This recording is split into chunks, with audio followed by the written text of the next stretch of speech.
Hello, my name is Daniel Roberts, a volunteer at the Highline Heritage Museum, and you're listening to Highline Times in History on KQWZ 106.5 FM. And I'm with Roger Price. We're both here at the museum today. We're sitting in the radio booth of One America. Do a little recordings, and we're going to try to do an ongoing show, a series during the summertime. And the hope of this program is to record some of the memories of a long-term resident of the Highline area, so that you guys can enjoy it now or years from now. Okay, well, thank you, Daniel. Yes, KQWZ 106.5. Thank you for listening and enjoy the show.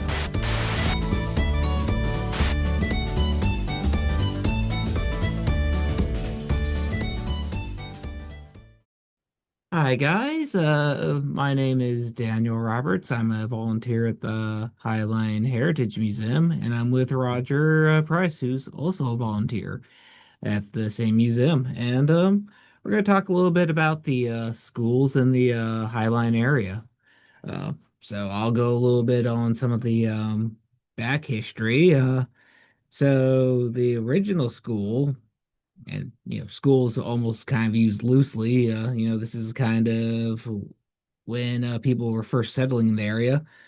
Came from the founder of the Sunnydale community, Mike Kelly's wife.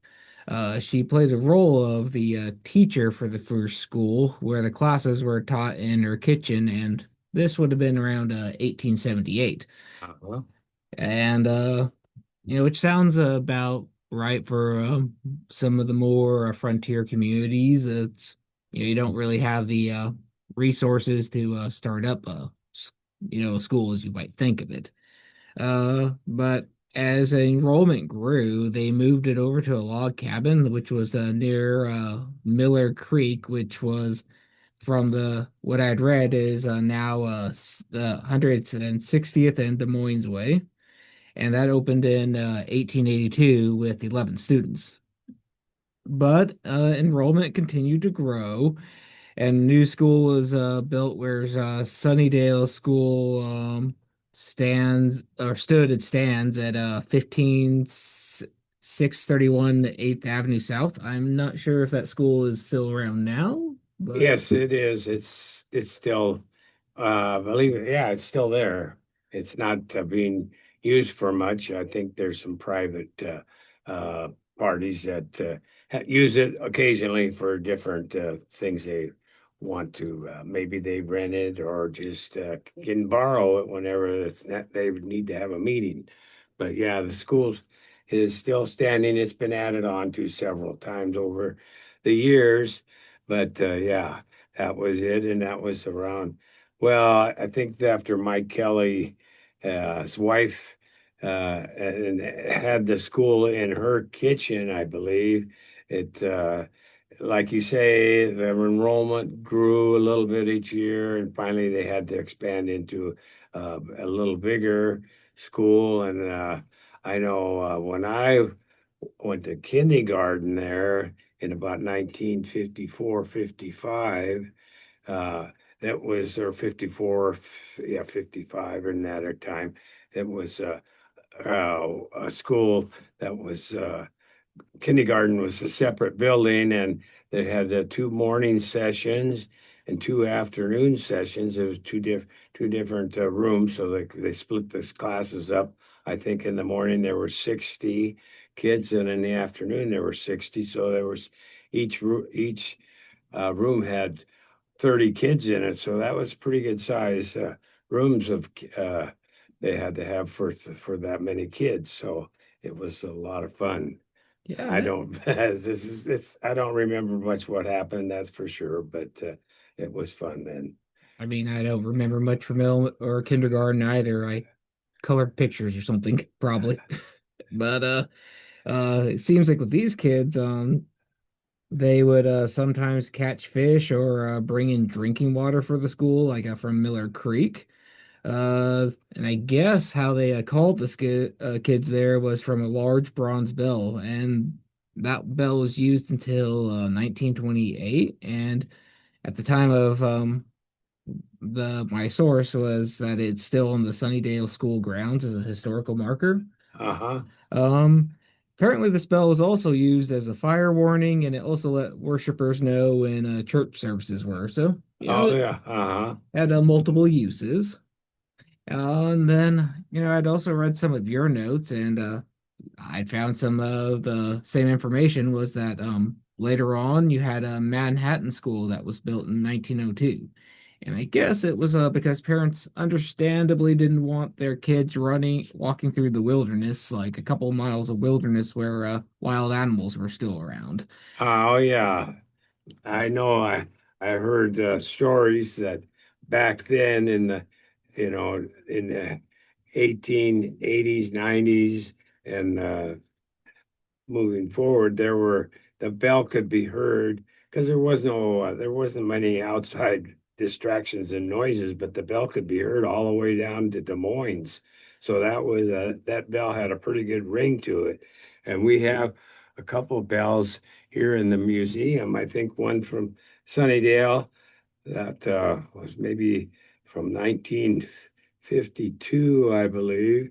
And I think we also have the bell from Manhattan down in the museum. I'll have to double check. I'm pretty sure we do though.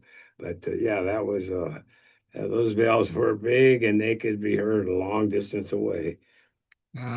With all my schools, I think by that time in the like 90s, it was just kind of like those, not maybe digital or electric. It wasn't like there wasn't any big bronze bells over in Las Cruces. No, they didn't ring or like these gong or whatever they did back then. Yeah. Exactly. But I guess like that school was around until the school itself was raised in the 1960s. So, uh, but they progress and moving on. Uh-huh. I guess there's also a Lake Burien School, which began in 1911. And something that I found that was a little bit interesting is they initially only had 9 children, but in order to justify getting the funding for a teacher, they needed to have a 10th kid. Oh, I read that. Yes, that's And so they roped in this 5-year-old like Angelo Balzerini. Yes. Balzerini to get the Uh-huh. 10th. And so I kind of wonder how that negotiations went of them having to search the records of kids in the area and talking to the parents. So Yeah, that was interesting. Very interesting. Rob was a friend of mine, and I know when they lived down by Sylvester, but I never read that story until I started volunteering here. That they had to recruit, I believe his dad or his uncle or one of those to round out the classroom size to be able to have a school. yeah, and I guess it's like the school itself was originally just like a tent until they moved to a real estate office or were using real estate office in afterwards. And then let's see what else. See, there's before the Highline School was built, I guess the students had to travel like a pretty big distance to like West Seattle, Foster, Cleveland, or Kent.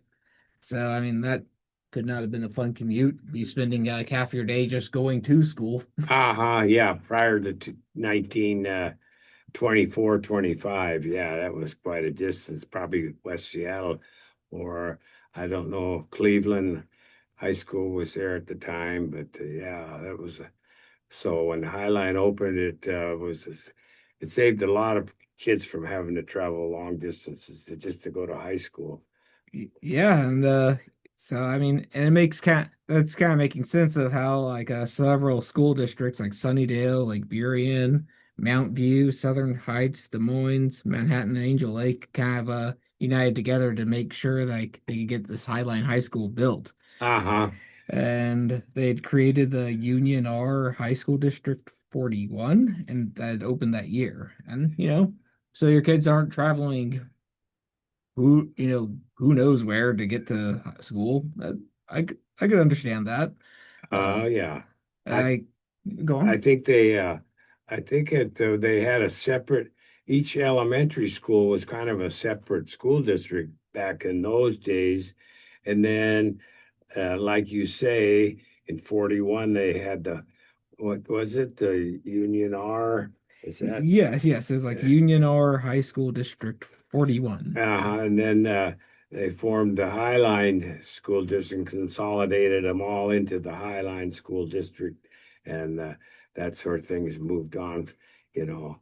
Uh, but that was interesting. But I know when I read an interesting article, this is going back to Sunnydale area again, uh, when Mike Kelly's daughter was old enough, she was probably the first male person in the Sunnydale area. I know when she got old enough to ride a horse, she used to ride down to South Park because the city would deliver it out to the city limits, the mail, and then from Leah Kelly would ride down there, get a bag full of mail, and then bring it out to about 16th and 152nd. There was a hollowed out stump out there, and she would distribute it to that stump. So, and then several of the farmers in the area would pick up maybe a mail for their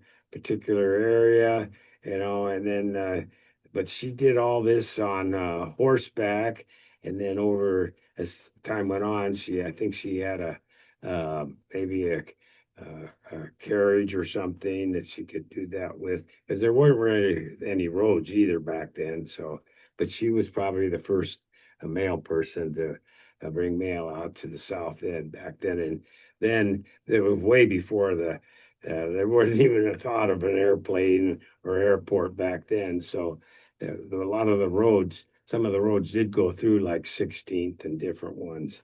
But yeah, that was a kind of an interesting story. Oh yeah, no, it's a very it's interesting just how almost informal it was, it's just it worked. So it's Yeah. like but and it was just kind of interesting to see just a little bit of the cost of that school because apparently the cost of the time was that 150,000 with the valuation being like 2,750,000.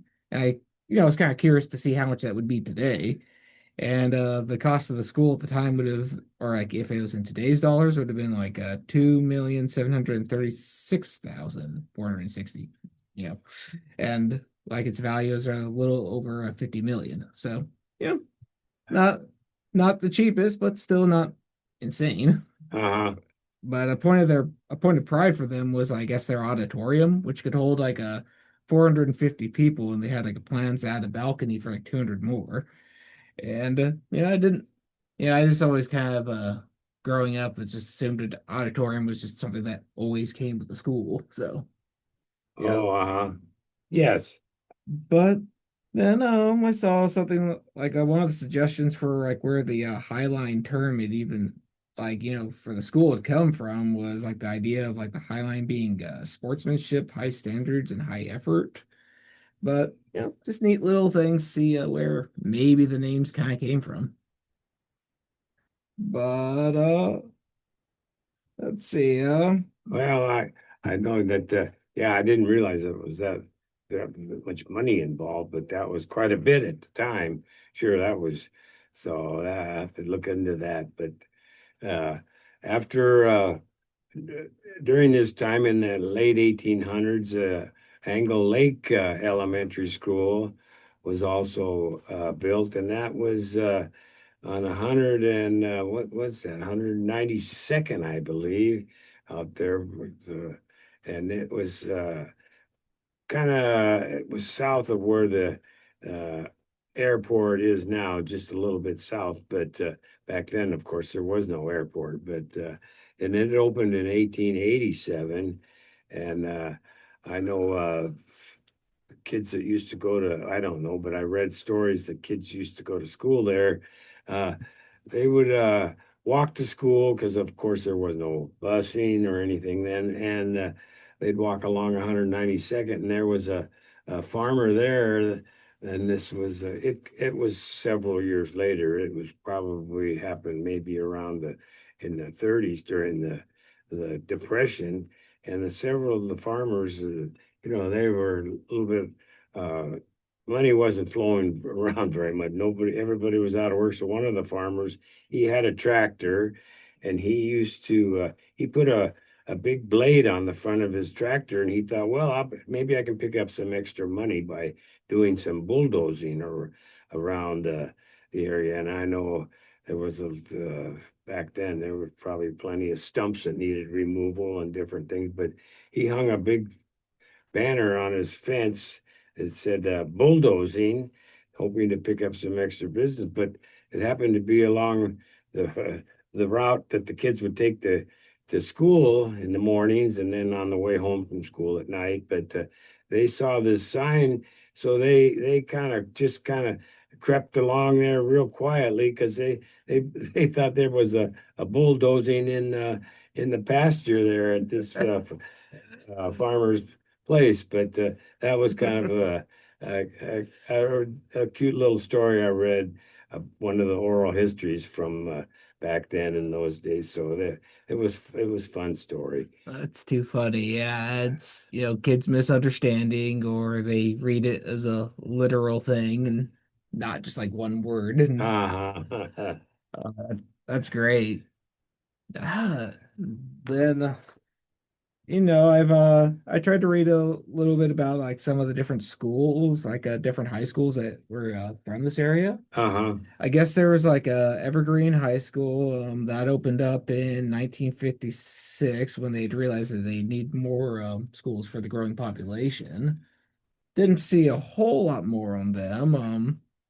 I saw like that there's Mount Rainier High School, which opened in 1958. So I guess they were kind of rapidly adding schools.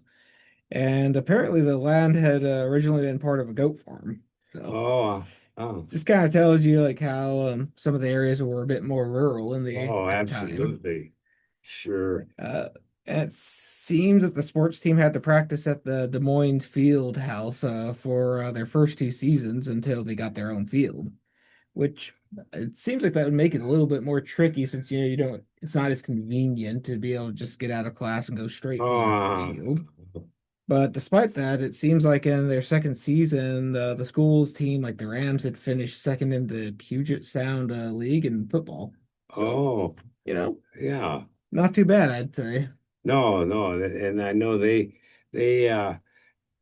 all the high schools, there were five of them back in, maybe not at that time, but Glacier was actually added, and then Tyee and Mount Rainier, Evergreen, and Highline, and they all used Memorial Field behind Highline High School, and that was a way of saving the district some money because they didn't have to put a stadium at each high school, so that extra savings of money enabled them to also, and we can talk about this at another time, but it was a fund there for uh, acquiring Camp Waskowitz back in the 50s. So it kind of went around full circle. But yeah, it was they all the high schools had um, and Memorial Field is really a nice stadium and field, so it was nothing wrong with playing there.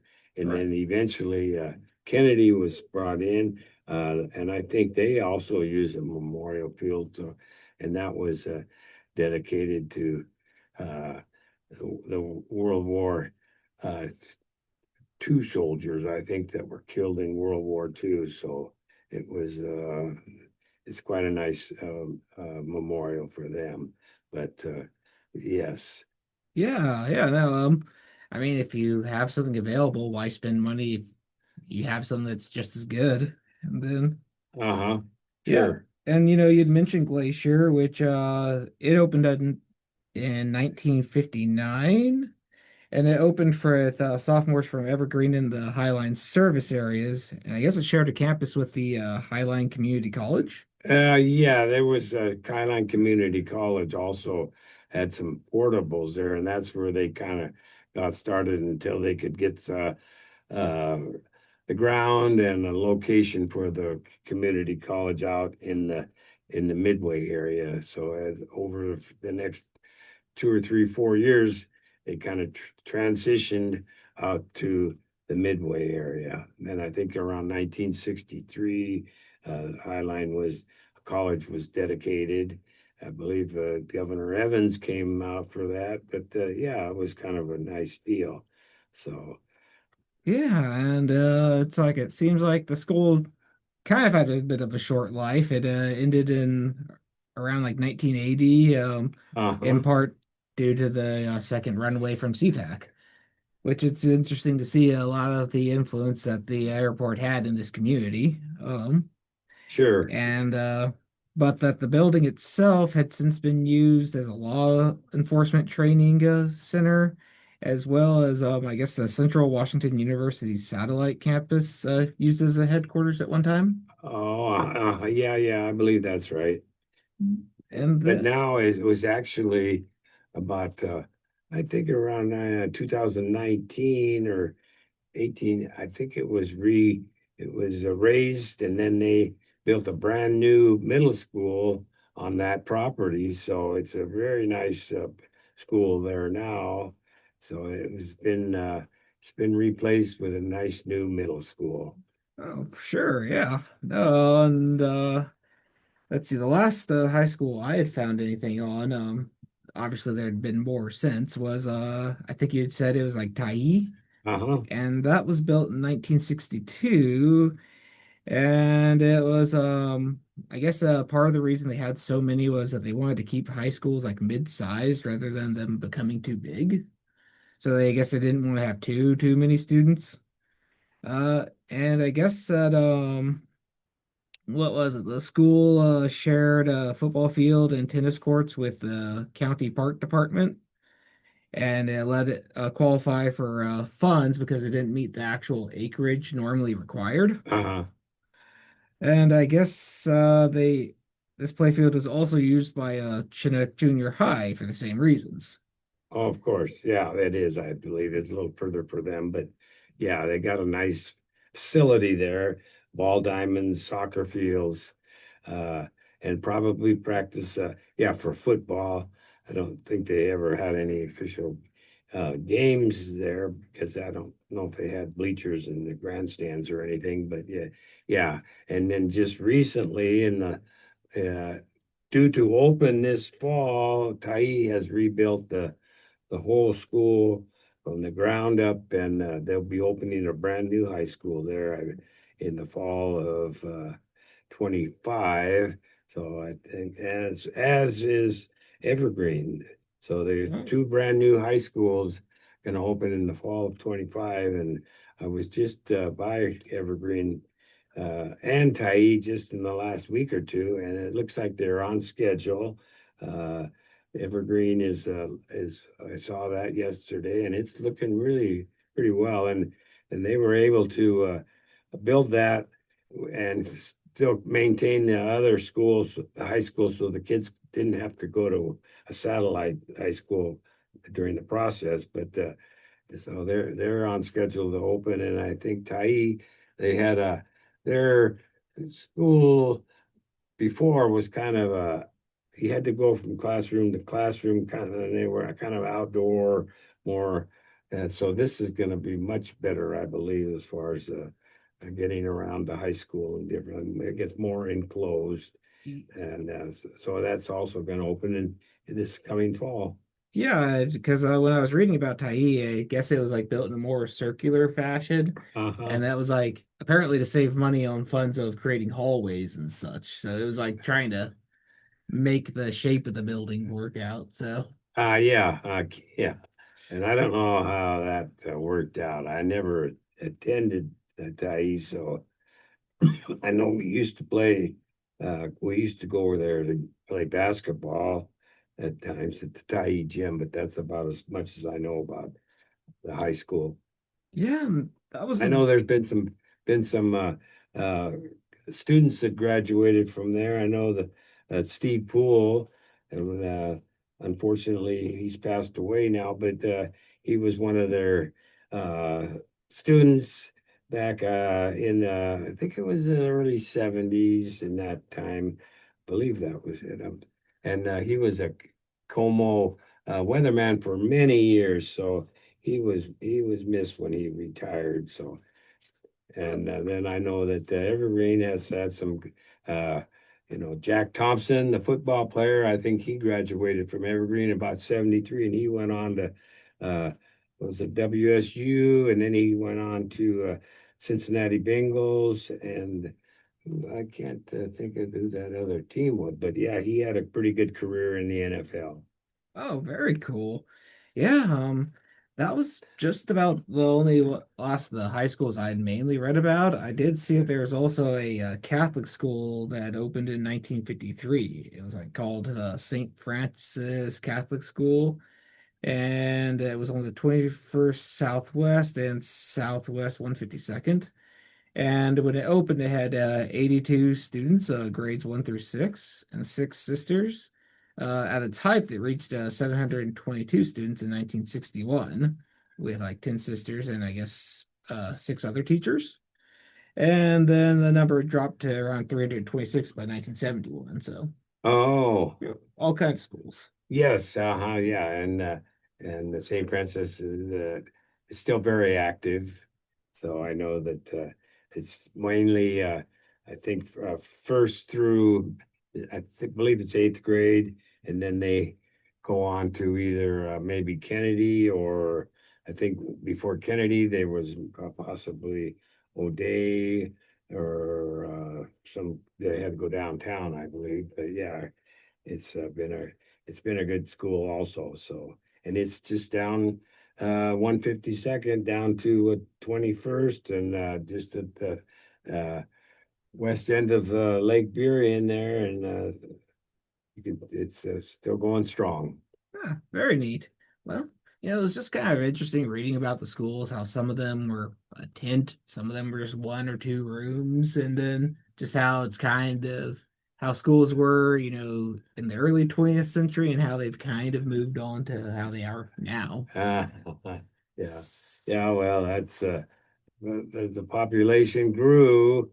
I know during the 50s, Highline School District was just growing leaps and bounds. And I think there was a 4-year period there, maybe from 53 to 57, that I think they were building a classroom about every 3.5 days in the school district. So it was just a tremendous amount of growth all the way, from Des Moines to the boundary of White Center there, uh, the city limits, and I think the Highlines goes all the way that far, and then over around uh, Glendale, Glen Acres, and Rainier Golf and Country Club. There's also there was grade schools over that way and junior highs. So it just a lot of growth during the 50s, and I think it it kind of peaked around 1967, and then it gradually went down because the airport acquired more land. But the airport has been awfully generous also with the school district, because they've contributed to a lot of the soundproofing and the building of new schools in the district. So they've done a tremendous job fulfilling their not they weren't obligated, but they really helped out as far as double pane windows and new schools. So it's all been a good community effort on all people's sides. So it worked out good. Yeah, well, that's definitely awesome to hear. Well, was there any thing else you wanted to talk about some of the schools today? Well, yeah, maybe in another we can get to, maybe individual schools in another interview. Uh, I know I went to, oh, of course, I went to Sunnydale Kindergarten, and then my mom and dad bought a house up around 10th and 158th, and that was in 55. So I actually went to Gregory Heights Elementary for first and second grade, and then they built Lakeview, which was just down on Fifth Avenue, I guess, or Sixth and 158th, and that was mainly just built as a to take some of the overflow off of Gregory Heights and